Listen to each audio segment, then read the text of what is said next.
Po celovečernih dokumentarcih Opre Roma 1, Pamet v roke, ko boš v drugo ustvarjal svet iz leta 1983 in Opre Roma 2, Avenč Havora oziroma Pridite otroci iz leta 2003, se je Robert Dorin lani lotil snemanja še tretjega s podnaslovom Romski popotnik skozi slovenski vek. To je proučevanje resničnih razmer in iskanje resnice v razvoju romske manjšine v Sloveniji. Tu je pa toliko bilo negativnega izrečenega, da je mislim, da zadeva celo že v nevarnosti, da se razobliči.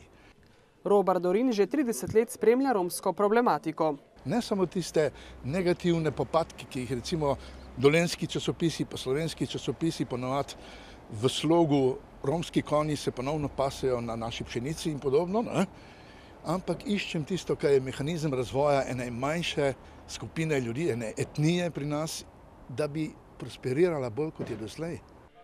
Trilogija Opre Roma Na noge Romi prikazuje 30-letno preobrazbo novomeškega romskega naselja Šmihev iz popolne neurejenosti v zgledno vaško naselje, hkrati pa spremlja življenjsko zgodbo glavnega lika Bojana Tudije.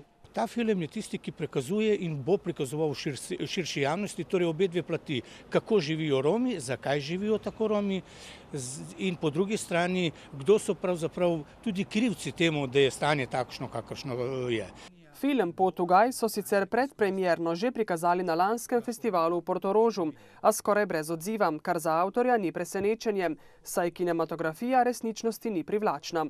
Festivalsko predstavljanje bodo nadaljevali v Amsterdamu, zanj pa bodo poskušali vzbuditi več zanimanja predvsem doma, na čelu s Cankarjevim domom.